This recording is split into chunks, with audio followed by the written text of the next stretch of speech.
Umnotho Majola-ke lo kade nimbone kulo video la eperforma insizwa efike kakhulu ebekwazi ukulingisela abaculi abaningi.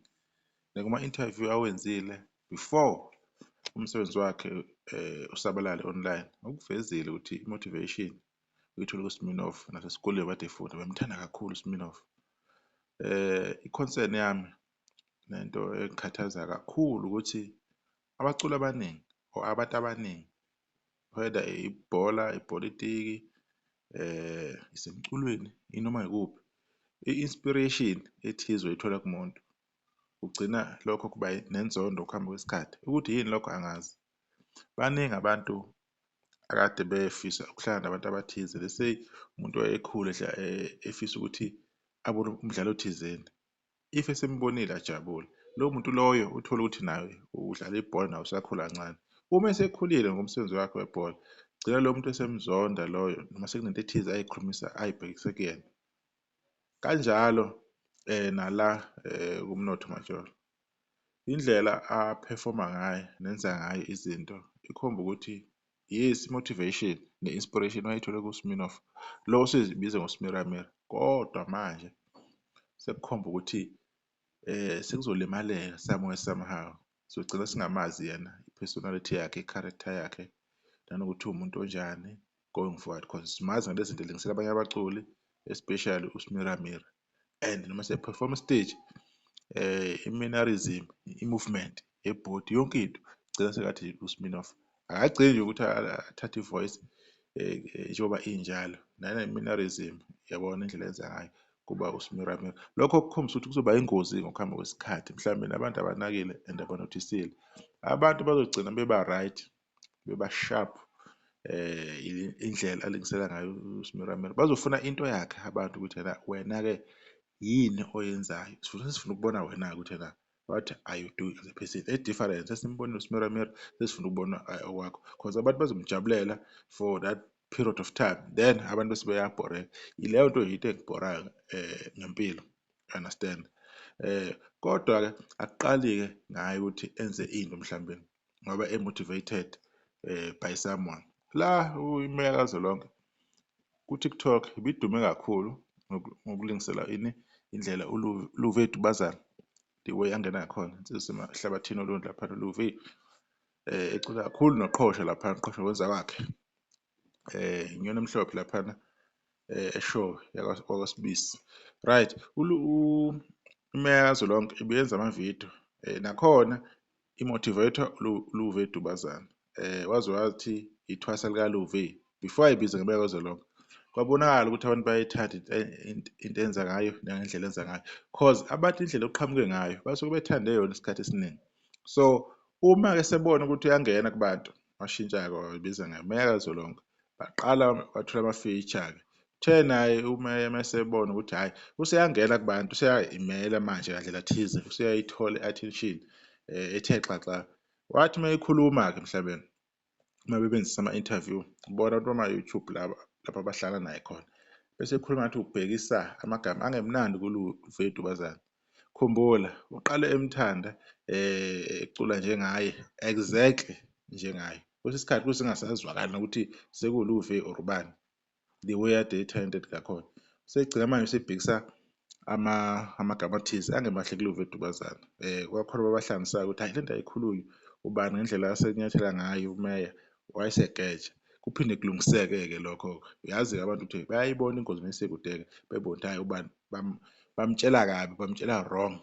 So kodwa kumanje-ke angisho ukuthi uMeya Kazolonke akasaziyo or akasaveli indawo, kodwa side isikhathi mhlawumbe evela kancane, yabona, akasaveli kakhulu.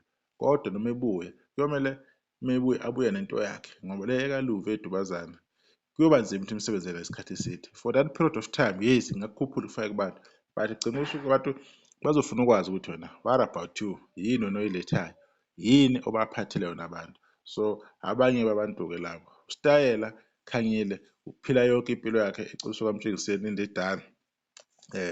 Ya qhawe leli uMtshengiseni ucwensa lo, uphila impilo yakhe e-actor as umthandi nangasokuthi umthandi madoda, e-actor as uMtshengiseni lapho aphefoma khona, lapho ahamba khona, indlela ashutha ngayo, iy'thombe and everything. So abanye bakuthandile, bewuzama-ke noshuneke wakhe kuMtshengiseni ngayo yonke indlela, you understand. Lokho kwenza ukuthi manje-ke ekugcina kosuku nakhona abantu bekujabulele for isikhashana esithize, but kugcine sekuzwakala ukuthi ayi le nto akusiyo le azama ukuthi ayenze le kaMtshengiseni, ayifani kahle kahle. Kugcina kuzwakala phela ukuthi ayi kodwa naye akacula into yakhe. So wagcina ephila kwi-shadow kaMtshengiseni, yabona. Bekuba uMtshengiseni bese kuba isithunzi kaMtshengiseni, yena bephila lapha eduze kwakhe lesi sithunzi lesi, ngoba yena okwakhe akukho. Always ubeka i-brand yomuntu bese ebaseduzane. Kunzima ukuthi unozi-advertise nge-brand yomuntu, uyabona, uzi-associate ne-brand yomuntu always kuba difficult. Ekugcina kosuku kumele wena wenze into yakho, you understand. So khumbula nje uZanele angithi efika ingoma yakhe imnandi kakhulu ethi ngicela ubuye sithando sami ngiyakukhumbula. Leyo album leyo washaya, yayishaya kakhulu i-album yokuqala kaZanele angithi, because it was something abantu abayi-relate-ayo.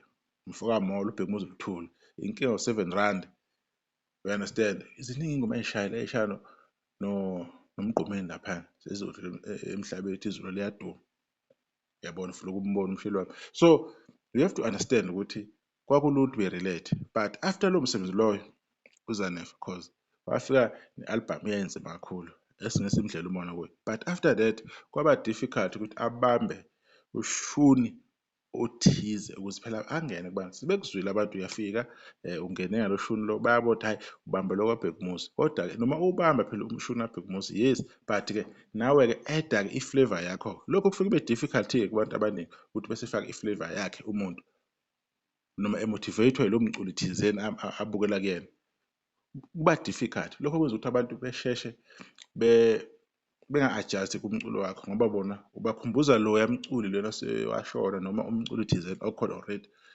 Bazi yena kakhulu, bagcina bephuma kuwo abantu, bengabe umculo wakho bayasawuthatha ngale ndlela bona bawuthathe ngayo, bewuseka ngale ndlela bona bewuseke ngayo. Lokho okubulala-ke i-brand yalowo mculi loyo. So izinto ey'njengalezi ziyenzeka. Baningi futhi abaculi before abakwenzile nakwezinye nje ama-genre akhona nje e-South Africa. Abafew abaphumelela ukuthi bayenze lento. Singabala uLundi, wayelingisele umama uRebecca, uDr Rebecca Malope laphana, wamsebenzela uLundi, unama-awards, uyaziwa, ya kwaba yilokho. Nabanye ababelingisela abanye-ke abangabanga nenhlahla. Kodwa la le nsizwa isesencane kakhulu, umnotho, u-talented yena, ayesikwazi ukubalekela lokho. Une-future futhi, usenesikhathi ukuthi mhlambe ngoba esaqala kunezinto asengayi-adjust emsebenzini wakhe ukuze abantu bazi ubuyena, because abantu bafuna ubuwena, bafuna ungqo wakho, nokuthi kuphi omunye umuntu. Lokho kwenza ukuthi abantu bebe ne-problem ngokuhamba kwesikhathi.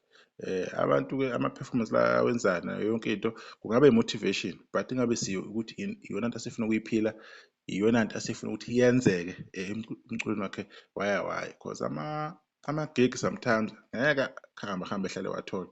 Kogcina abantu bengasam-recommend-i, because uzwa nangabantu bemku-recommend-a online amaculo wakhe e-trend yonke into.